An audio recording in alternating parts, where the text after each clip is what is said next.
So lyk my ek het nou die bynaam Ertjies gekry, dis nou 'n ding. Ek maak vrede daarmee, dis seker beter as ander byname wat mense het, so. Maar een bynaam wat ek ook het is, hulle noem my Lepel Fitzcharles. Ek hou daarvan om te stir. Dis lekker. Net bietjie, weet, gooi 'n klip in die bos en sien wat kom uit en weet wat gebeur en weet, al daai tipe van goeters. En nou dink ek so vir afsluiting, wat kan ek vir oula stir? En ek dink bietjie aan jou heritage, Scottish. En ek het gedink, miskien moet ek stir om die laaste boodskap in Engels te bring. Okay, wag, dit raak nou te warm hierso. Hierdie gogga gaan nou terugkom wat Anita beet gehad het. Kom ons stir met iets anders. Kom ons praat oor Kersfees.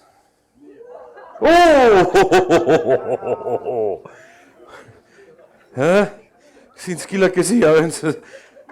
Ja, want dis 'n moeilike ene. Daar's mense wat vir jou vertel, luister, dis 'n duiwelsfees, dit kom van al hierdie heidense goeters af, en die bome wat afgekap word en geaanbid word, soos die goeters wat die Indiane bou, en ander mense sê vir jou, weet jy, dit is van my beste kinder, memories, as ek die Engels mag gebruik wat ek het, en groot bekleierery. Nou, ek wil met jou deel wat met ons een keer gebeur het. 'n man kom na ons toe in die kerk, baie opgewonde, en hy sê, daar's 'n hele gesin, wat hulle harte vir die Here gegee het, en gedoop wil word. En ons is net prys die Here. Dis wonderlik. En hy sê vir ons, maar, nou dink ek, dis nou nogal interessant, wanneer iemand gedoop wil word, en hulle kom na die kerk, en hulle sê vir die kerk, ek wil graag gedoop word, maar,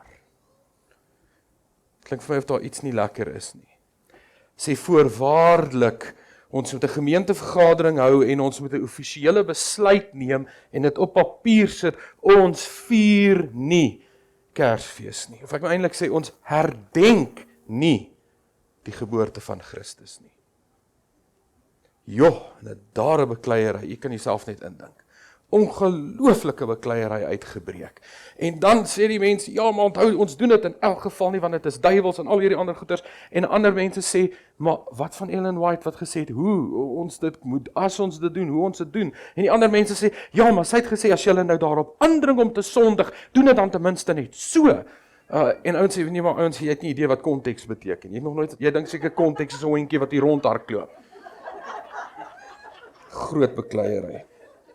Maar ek sal nooit vergeet om Daan Brimmer, die hoofouderling, staan op en hy sê vir die mense, ek sê nie ons moet die 25ste Desember vier of herdenk as die geboorte van Christus nie, maar wanneer doen ons dit dan? Sonder die eerste advent is hier niks. Is daar fout?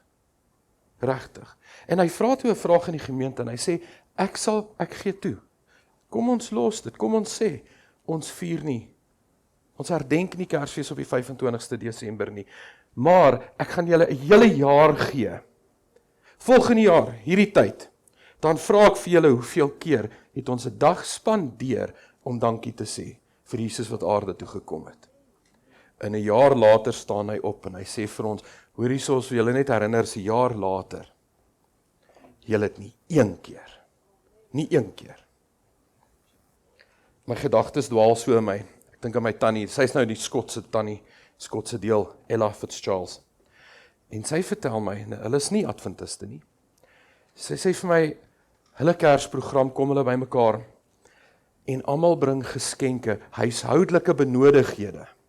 En hulle het 'n pragtige Kersfeesboom in die kerk gebou. Almal gesit die geskenke daar en dan op ou Kersaand kom hulle bymekaar, die hele gemeente staan, vat hande saam en hulle bid en hulle sê, Here, ons gaan nou in die strate, ons bid dat elke geskenk asseblief by die regte huis sal uitkom, by die mense wat dit so nodig het. Dan deel hulle die geskenke in gesinne en groepe op en hulle is uit in die gemeenskap.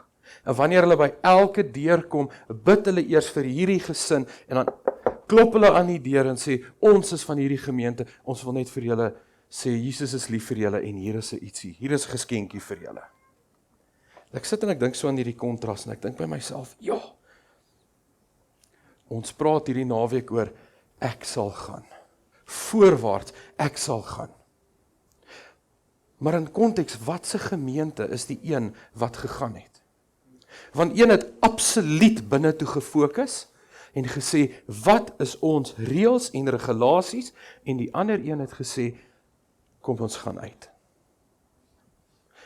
Soos die aflei wil ek eintlik nie oor Kersfees praat nie. Ek gee nie om of die teen dit is vir dit is nie, dis irrelevant. Hier is die punt. Onthou jou hart. Boodskappe wat ons gehoor het, alles wat ons geluister het, vuur en vlam soos ons hier sit, onthou jou hart. David, hoekom sê jy dit? Kom ek deel met julle, Kolossense 3 vers 12.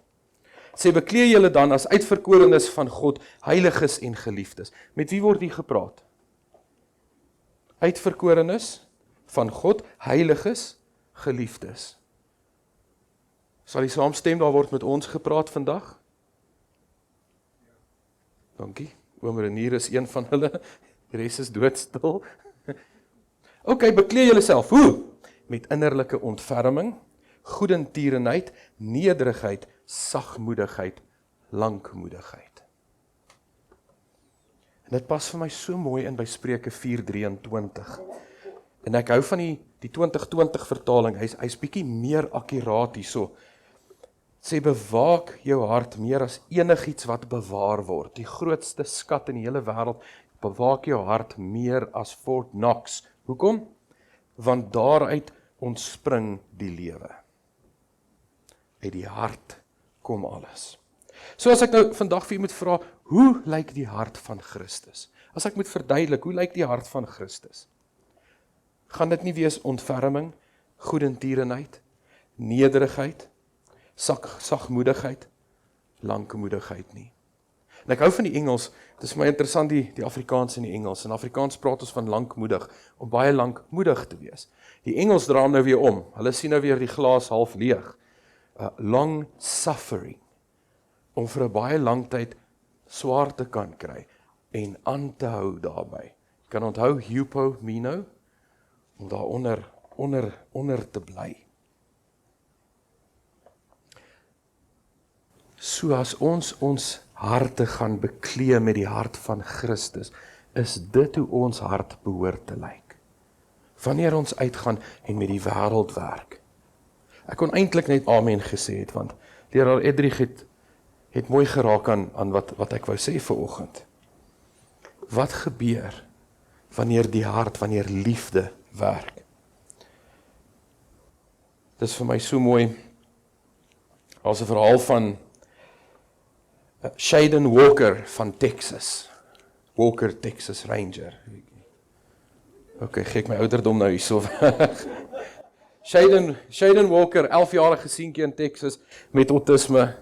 En ek het nogal 'n sagte plekkie vir families met autisme. Hy gaan na die bure toe en hy lei die deurklokkie. Nou in Amerika het hulle mos hierdie oulike deurklokkies, as jy hom lei, gaan die kamera dadelik aan. Blykbaar steel hulle die pakkies wat hulle op die stoepe los van Takealot en al daai goeders.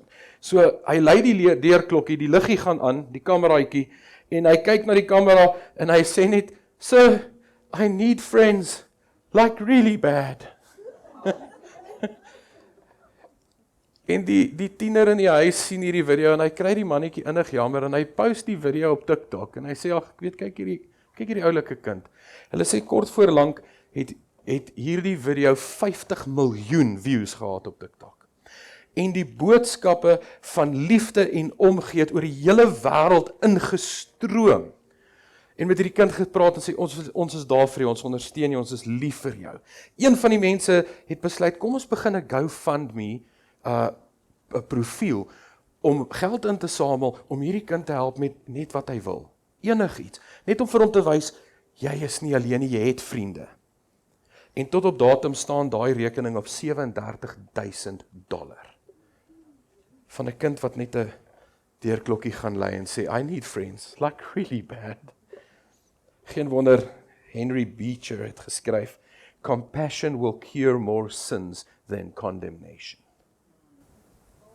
Compassion will cure more sins than condemnation. Dit pas vir my so mooi in by wat Sister White geskryf het, oor die konteks van liefde, en in die hart skryf sy, true love is not merely a sentiment or an emotion. Dit is my interessant. Ware liefde is nie net 'n emosie nie. It is a living principle, a principle that is manifest in action. True love, wherever it exists, will control the life. Onthou jou hart. Die feit is dat liefde baie meer harte ontsluit as teologiese akkuraathede en feite. Francis van Assisi het dit mooi geskryf. Hy sê, preach the gospel at all times. If necessary, use words. Ek like daai ene. Preek altyd. Wanneer nodig, indien nodig, gebruik woorde. Ons het so ongelooflike seëning ontvang hierdie naweek. En elke, Jacques het mooi gestel, jy weet, die boodskap het so in mekaar gevloei. En ons sit hier, ons wil met mense praat, ons wil mense vertel. Ons is gemotiveerd, maar onthou jou hart. Onthou jou hart. Ek het al soveel gevalle gehad waar mense met my kom praat en sê, weet jy wat, ek het met hierdie dominee het kom praat en dit was nonsens, toestand van die dood, Sabbat, wat ook al dit mag wees. En sê, en ek het hom vrae gevra en ek sit hom op sy plek. Hy kon my nie antwoord nie, leraar. Ek het hom gesê. Nou, dat kan daai by my oproepe. En ek is skuldig, ek het dit ook gedoen. My pa was nie Adventist nie, en hy was in die hervormde kerk begrawe, en die dominee preek my pa reguit hemel toe. En hy drink nou 'n koppie koffie of wat ook al saam met Elvis en Jesus. En ek gaan na die dominee na die tyd en ek sê vir hom, dominee, ek is so dankbaar vir hierdie boodskap wat u met my gedeel het. Jy het my oortuig nou net om selfmoord te pleeg. En die dominee se oë is so groot en hy sê, nee, maar hoe wil jy dit nou doen? Ek sê, want ek kan nie sonder my pa lewe nie, maar nou hoor ek kan by Jesus ook wees. So ek gaan nou, as ek by die huis kom, gaan ek selfmoord pleeg. En hy sê vir my, nee, maar onthou, dan gaan jy nie hemel toe gaan nie, want is die onvergeeflike sonde.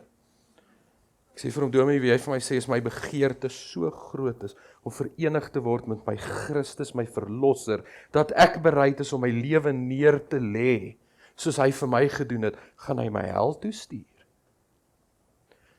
En die dominee het tot 'n tannie vir hom gesê het, iets in die kombuis, en hy sê, hoorie David, ek is nou by jou, en sjoep, weg! Ek het hom nooit weer gesien nie. Ek is so trots daarop. Ja, ek het hom in 'n hoekie gedruk. Die vraag is, het ek hom na Christus toe gelei?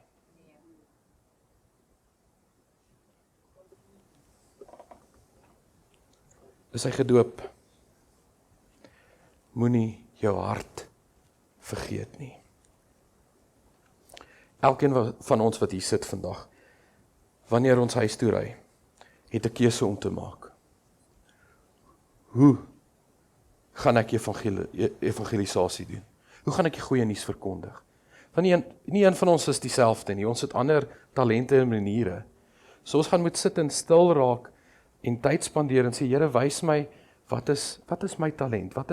Hoe moet ek uitreik?